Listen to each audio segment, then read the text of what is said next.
If there's one thing I enjoy about Kirby is how versatile he can be. From seeing him in a racing game to a Marble Madness style adventure, you can throw this guy into whatever scenario and he just works. I think it really helps with the fact his design is so simple, making it never feel out of place to see Kirby just doing whatever. Hell, I'm sure the guy that thought about Kirby being the ball in Kirby Pinball probably only thought about it for like 2 seconds and then went home and beat his wife from the horrible work life Japanese salarymen partake in.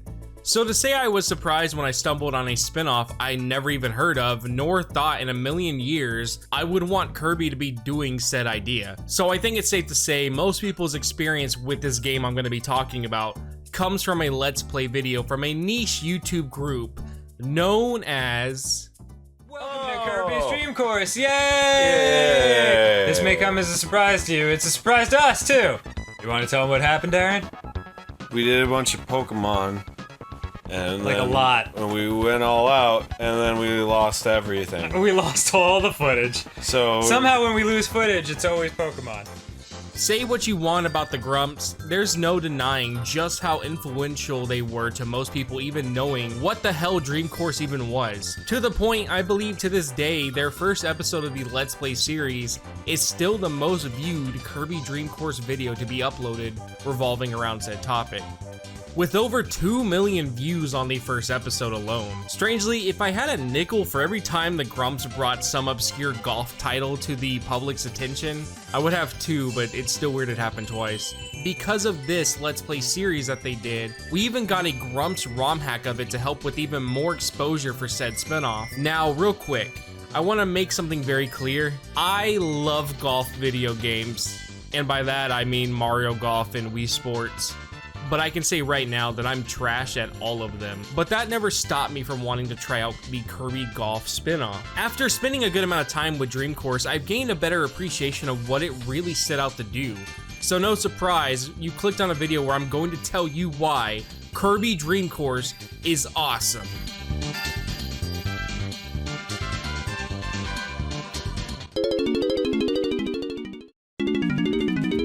Now, before we were graced with the presence of Kirby, it was originally going to be its own IP, known as Special T-Shot, with you playing as this red ball and having you try to reach the end by dropping into the hole with this guy hovering above it. I don't see a lot of people really talk about the original concept besides a brief mention, but there's actually a lot more going on than I would have assumed. Special T-Shot has 2 ways to play it, with the Super Nintendo version not being finished, but it's close to completion, and then the official release that happened after Kirby Dream Course. Thankfully, back in 2019, a cart of the prototype was discovered by Marvelous 10. While buggy in some parts, it's overall as close to complete as most prototypes can be.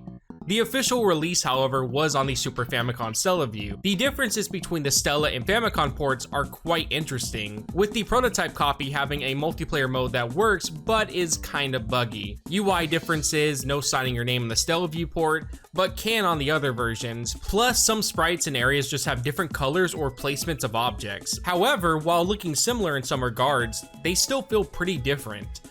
Even when you compare them to what we did get, they don't feel like a copy. Special T-Shot has movable floors that do more than just spinning. It's crazy to see that they do a lot of things that never got ported over to Dream Course, but some things did, however, like how Special T has its own version of power-ups, where you acquire them by hitting these yellow guys on the stage who kind of look like the repo people from that one game everybody's talking about. This allows the player to perform power shots, special shots, or just ways to increase your chances of making it to the end. Sometimes where it's basically just completely broken and you get a hole-in-one no matter what. For me to cover all the differences, we would be here for way longer than I would like, but I would say right now, if you do like Kirby's Dream Course, I would recommend giving these 2 versions a try, as you would still get a unique experience, even with it not having the Kirby coat of paint. It's kind of a cool feeling to really look into Special T-Shot and get a better understanding of how adding Kirby would have been considered, as there's a lot of elements that do feel Kirby-like. It doesn't help that the ball guy is the same shape, you know, that probably was the deciding factor. Now, Kirby's Dream Course differences still don't stop there, as even the Japanese copy has a whole introduction movie that was removed for whatever reason when it came to the West, with this intro having cute animations of the cake god just being himself. We also get to see more of Kirby's house, and that's always something I feel gets neglected hard in modern games. with it even having its own lore dump during all of this for the player to read. A small country on a small planet. This is the peaceful Dreamland. Today, Kirby is leaving his leisurely, carefree life. Then, that night, I wonder if I'll have another wonderful dream tonight, gazing up at the stars. Huh? Something seemed odd. Usually, there were many stars twinkling brightly in the sky. But tonight, only one of the stars had appeared. From then on, those lonely evenings continued for many days. Kirby, worried about the missing stars, stares at the night sky once again. What? Just then, there was one left. He caught King Dedede stealing the only remaining star. To restore the beautiful stars to Dreamland's night sky, Kirby takes off after King Dedede. Your goal is to get to the king's floating castle. Good luck, Kirby. It would be this if you want to. You want me to do a voiceover for you? If you'd like to, yes. Just read that for the video. Also, I asked about the snap card. He said he couldn't sell. Oh, this isn't part of the script. Oh shit, I'm sorry. I love as well, if you read the manual, it gives some more added context to the overall story. Apparently people in Dreamland just stopped eating because they were so upset about the stars being gone. Only a Kirby game would have people get depressed because some dead suns aren't in the sky anymore. They even took it a step further than that and released one of those Kirby mangas based around the events of Dream Course. So if you really couldn't get enough of this lore-heavy golf adventure, Nintendo had you covered. Personally, I just love how much care and passion the devs put into this game. Even the instruction booklet has all these nice artworks of Kirby. Like, look at this dude, so happy and carefree, and then he's all sad. I wonder what got him in such a bad mood. Maybe it was because you haven't liked or subscribed. Here we are at the title screen with this energetic music to boot. Seeing Kirby just standing there really gets me in the mood to smack him around. I will argue with you that the Japanese version for the title screen is so much better. I think it really helps represent the 3 to 5 hour experience you will have of launching Kirby into dark holes a lot more than the American title ever could. Seeing him animate out of the hole versus not moving at all, it's pretty clear which one hits harder. Since I mentioned the music before, I really love how chill the OST can be while smacking Kirby around, finding a way to combine the feeling of golfing but with the Kirby twist.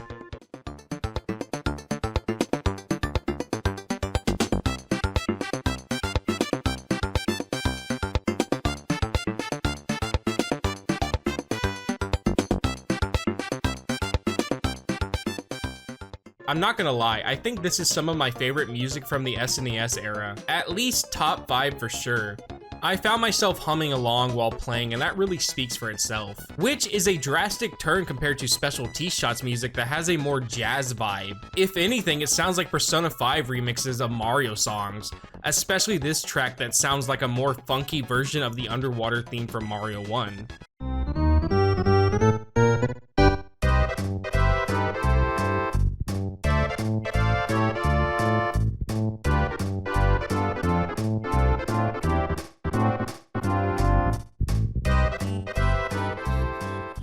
I can give Kirby Dream Course props because I don't think there's a single song in this that I outright hate. But I've spent enough time gloating about everything besides the gameplay, so let's go ahead and talk about that.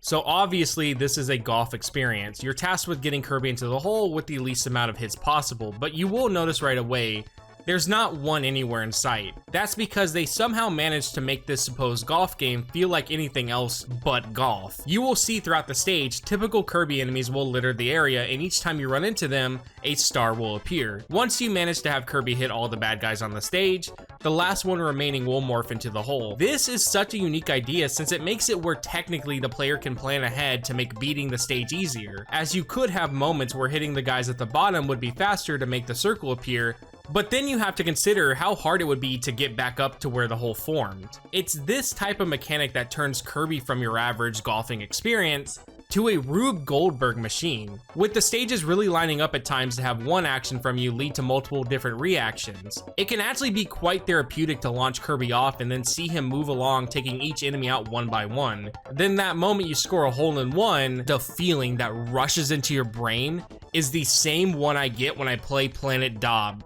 That being said, to achieve this, you really have to use everything out of your disposal, because out of all the Kirby games I've ever played, I stand by, this is the hardest I've ever came across, especially if you try to get all the gold medals. Oh yeah, I guess we can talk about these. To be given a gold medal at the end of the world, you have to clear each course with the number of strokes under the overall best score.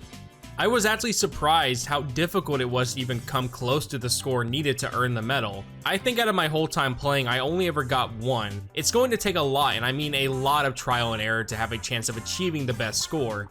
Thank God the gold medals are not required for anything, but they do unlock stuff. Now, if you manage to get bronze in every course, you will get extra courses for 2-player mode, which I'll cover later. But for silver and gold, you gain even more courses to take a swing at, and it doesn't stop there. If you can get gold on all the extra maps, you then unlock a map select for all normal courses and the extra ones you just played. Did I also mention you do this while having a health mechanic? Yeah, so Kirby has a health bar. You know, it makes sense with enemies being around, maybe they can damage him. Well, some of them can, but no. The health bar mostly correlates to the fact that every time you hit Kirby to launch him around the arena, that's a fruit taken off. The only way to regain them back is by hitting an enemy or scoring into the hole, with the end goal being for the player to clear 8 courses with only 2 lives. You do have the ability to gain a 1-up for every hole-in-one you get, but good luck with that. Plus, if you ever accidentally knock Kirby off the map, that's a single life removed regardless of how much health you had before. And if you run out of lives, you have to do all 8 courses again. Thankfully, the control you have over Kirby at all times is insane. You want to bounce him around, you can. You want to curve shot and watch this bad boy go in circles to head off the map? The option is there. What? What the fuck? How did... I can't even fucking put that bitch into a hole, but I managed to do the fucking most coolest maneuver off the fucking map? Backspins and forward launches? Yeah, those are also here too. Having the ability to memorize and learn what all these mechanics do is what will make it known who's a Kirby chump or a Kirby Dream Course master. Like, I don't think I can really help you understand just how much control you have unless you try this game out for yourself. But this will reward any player who takes the time to really sink into this and learn spacing and study ways to completely break the stages. Give this like 5 minutes and you will start to see why this can be so addicting to anyone playing it. Now, before you can master all these unique trick shots, you need to learn the fundamentals.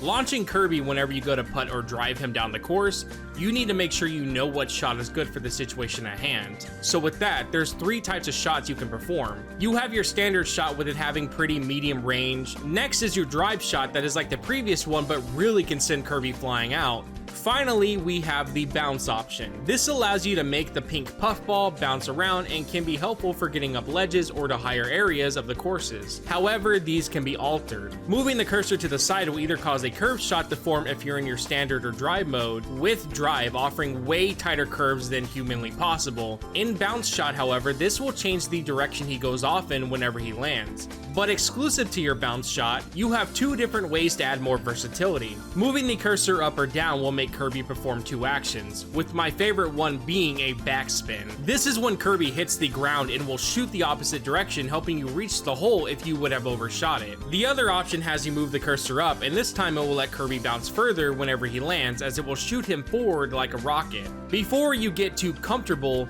don't think these great distances or precise movements happen for free.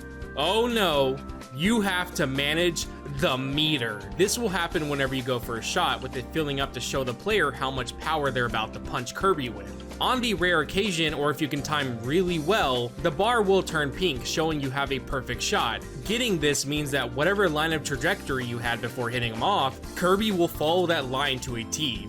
Just like having sex, it's not always the best plan to hit with full power right from the get-go, since sometimes that can easily lead to your death. It can be a fun balancing act, learning how much strength would be needed to hit an enemy while making sure you don't fall off or reach an area you don't want to be in. This is why I feel Dream Course really stands out with the mechanics it brings over any golf game I've ever played. But what's a golf game without its amazing courses? One of the big aesthetics that each course will share is the checker pattern floors, with colors and backgrounds of the worlds changing depending on what area you're in. It's not the most interesting thing to look at by any means, but that's not to say these places don't have a fun vibe to them. It helps getting to see all the enemies dancing to the music too, bringing way more life than needed to these maps. But Kirby Dream Course has an interesting gimmick of how it presents it to the player, as you see everything in an isometric view, giving the illusion this is a 3D game. I feel this is some of the best isometric sprite art I've seen since Chain of Memories, but while looking really good, it does come with its own issues.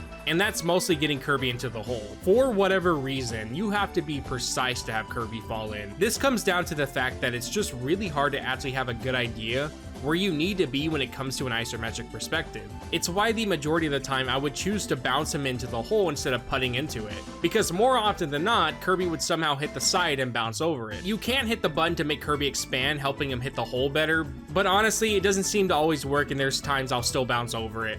There were a few times where I was actually thrown off because of the perspective isometric brings, but I would still argue for the most part, it works to the betterment of the whole experience over hindering it. Now, it wouldn't be a full-fledged Kirby game if I didn't mention the powers.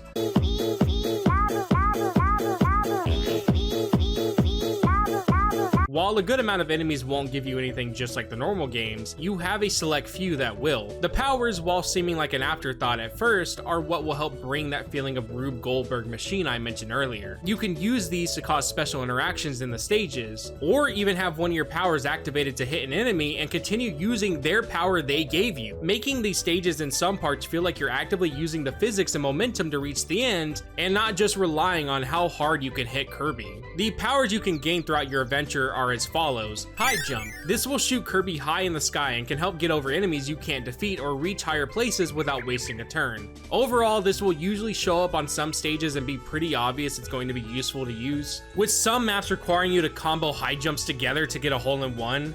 Parasol is the other one I'm sure most of the people are familiar with. This allows Kirby to float down and control where he lands. Only real use is getting into the hole easier, but overall isn't my go-to power. Spark can be used to take out enemies you normally couldn't, like Wispy or even Kracko. Anything outside those specific examples, you will struggle to find any other use for this.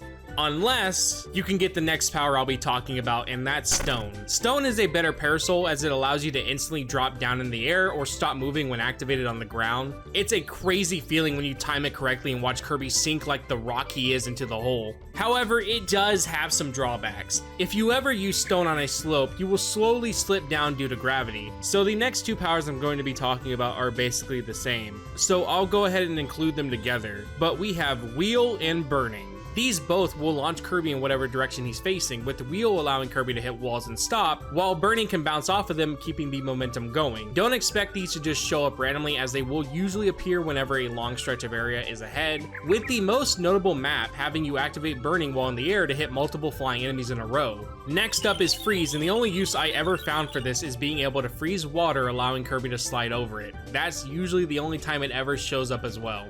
I think it may make you slide more than usual, but I couldn't really tell. Spike, while being one of my favorites from the GBA era of Kirby, this is just a copy of Stone but doesn't stop you dead in your tracks upon use and allows you to camp on ledges. Now, the best two powers in the game I saved for last, that being Tornado and UFO. Tornado, while hard to control, lets you navigate around to get more distance and can help clear multiple enemies in a row. It's always something I try to go for and keep if I see it's there. Finally, UFO, and just like every other game it's been in, UFO is broken beyond belief.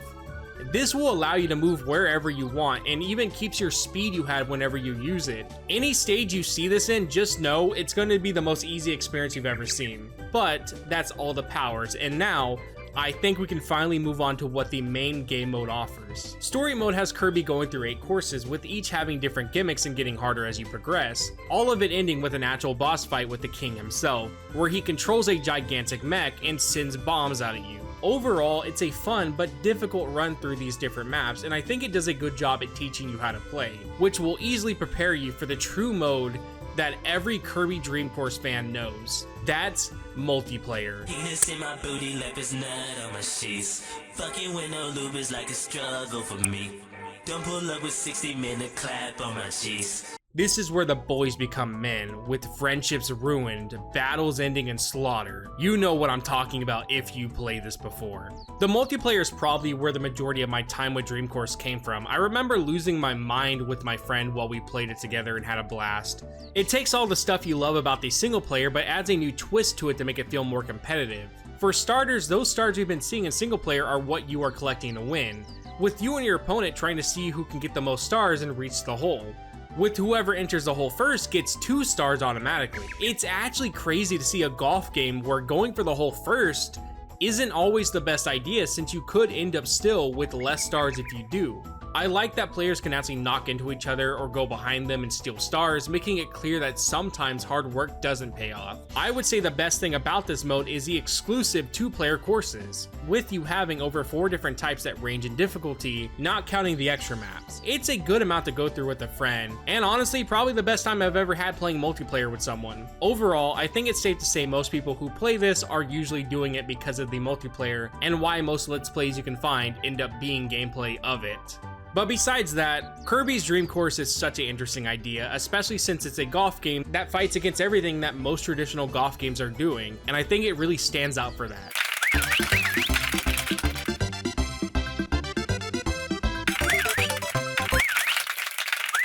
But yeah, that's Kirby Dream Course. Not really much else to talk about besides it being a fun little golf spin-off that they never revisited, but talk about every once in a while. It did, however, get ported over to the Switch's NSO, so people have an official modern way of trying this out, thankfully. If, however, you're a true gamer, you would play the Wii U version, but whatever. Well, I hope you guys enjoyed this short little detour, and I'll now be working on the Hey You Pikachu video. So with that being said, have a good one, and see you next time. Goodbye. Well, it's that time again to read the Patreon members. So for the $5 pledgers, we have Chili J and Emiko the Kid. For the dollars, we have Quality CQ, Burger Diver Benando, Tofar Love, and Charla67. And then for our free members, we have Annie, Tofar Love again, and Restart Idol Project. Well guys, thank you for watching this Kirby Dream Course video. It's pretty short. I mean, 20 minutes I guess is short to me. I'm gonna now start working on the Boston trip and the Hey You Pikachu video, so expect those out pretty soon. The Hey You Pikachu video is actually about more than 50% done, so keep an eye out for that. And thank you guys for watching. Have a great day. See ya.